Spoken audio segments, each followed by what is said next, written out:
this is Book Chick again. This is part 2 of my summer book haul, and there are just a few books left. Um, yeah, I can't do more than 15 minutes of video yet because I don't have enough subscribers. So hit like and subscribe, please. So the next book is from the mystery grab bag that I got at the bookstore. It is Everything to Gain by Barbara Bradford Taylor. I've not read anything by her yet, but she's supposed to be a huge deal. I think this is, like a family drama kind of thing. It's set in New York, London, Yorkshire, and Connecticut. And it celebrates family friendship and triumph of the human spirit. And it follows a character named Marais Keswick, who can't imagine how her life could possibly be better. She's got everything. She has twin babies who bring her joy and love.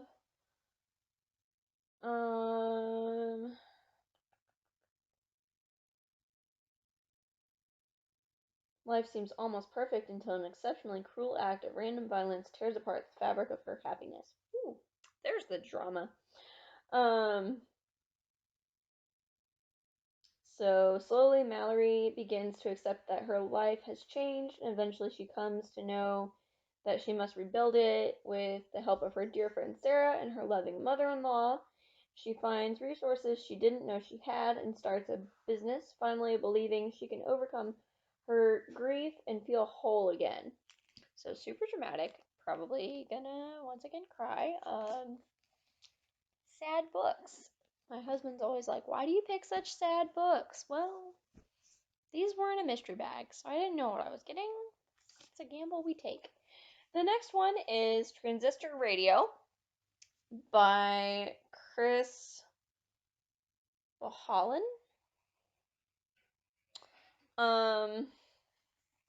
Also wrote Midwives. So this is about 4 people who live in a small Vermont village and are about to have their lives intertwined by the uncertainties of love and apparent absolutes of gender.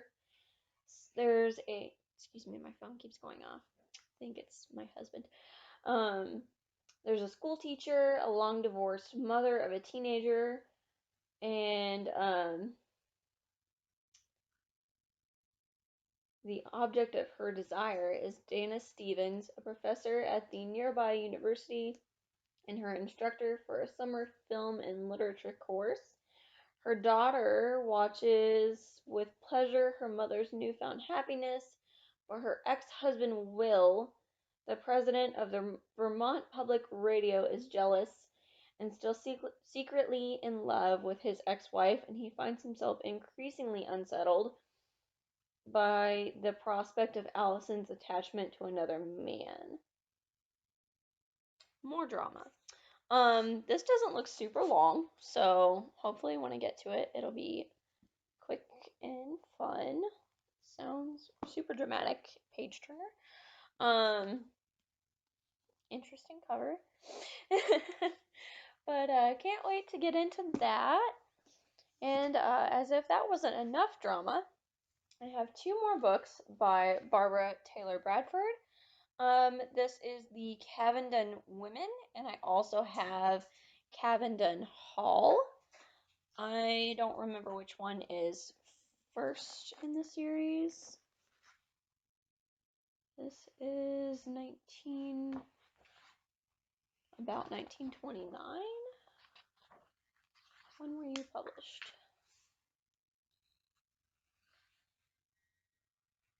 Oh, Cavendon Hall is first, and then the Cavendon Women. So this is the second book. They are both about the 20s. I believe in London. Yes, there are earls and things. Haha. So it all begins on a summer weekend in July of 1926, when for the first time in years the Earl has planned a family weekend. Everyone is intrigued by the invitation, and everyone has their own reasons for accepting it.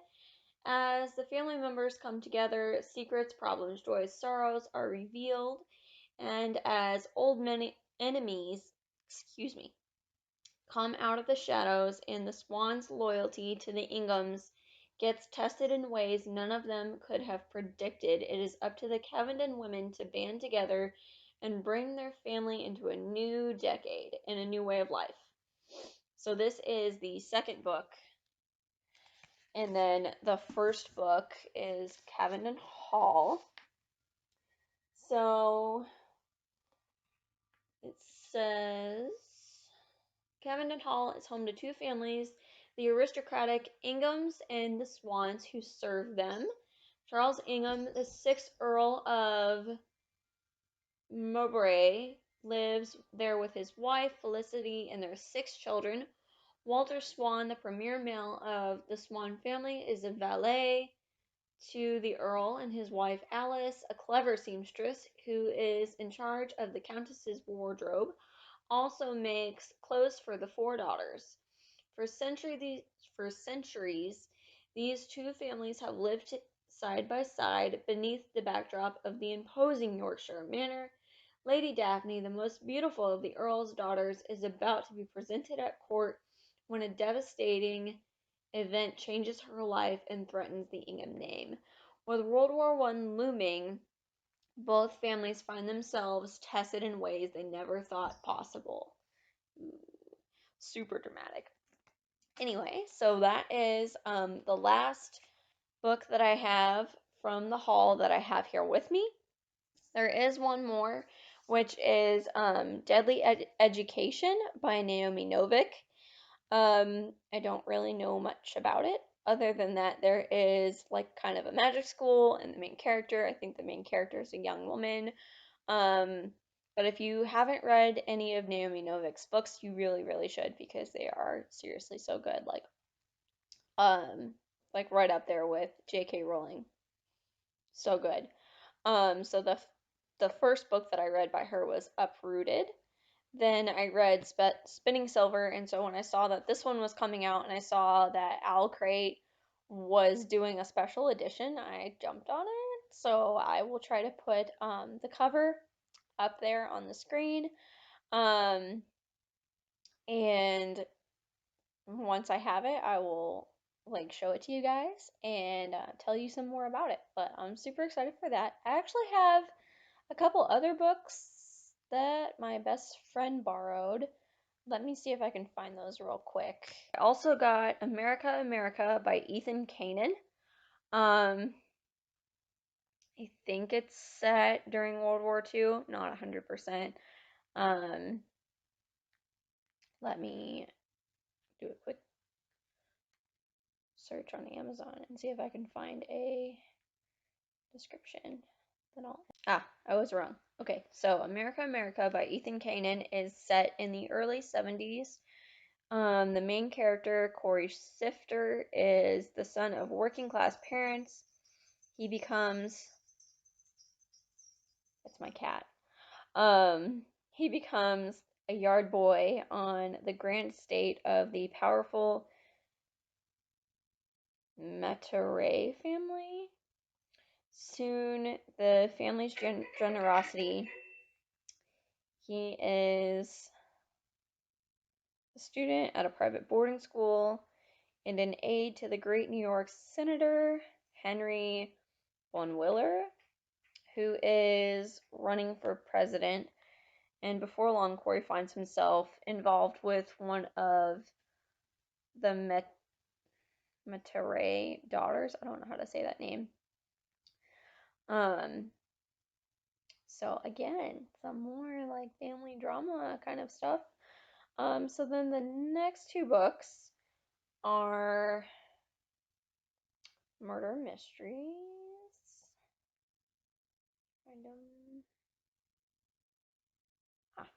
So Murder in the Marais and Murder in the Sentier. So and they're both by, crap, where'd it go? Both by Cara Black. Okay, so, murder mysteries. I think set in England. The detective is Amy Ludwig, I think. Ludick. Amy Ludick. She has always sworn to stick to tech investigation, no criminal cases for her, especially since her father, the late police detective, was killed in the line of duty. Ooh. But when an elderly Jewish man approaches Amy with, sorry, my husband just got home, so the dog's freaking out. Top secret decoding job on behalf of a woman in his synagogue. Amy unwittingly takes on more than she's expecting. Sounds better than I remember it being. So that's that one. See if I can find the other one.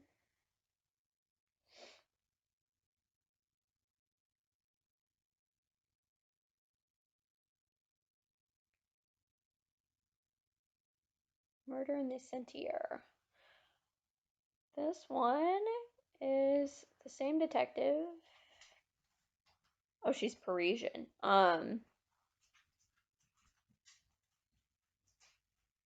She gets a phone call. Heavy German accent. Belongs to a woman named Jutta Hald. And she claims to have shared a jail cell with Amy's long-lost mother. Ooh.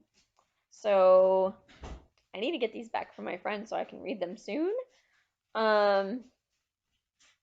Yeah. So those are all of the books that I hauled in this summer. Yeah. So go ahead and hit like and subscribe if you liked this video, and I'll see you.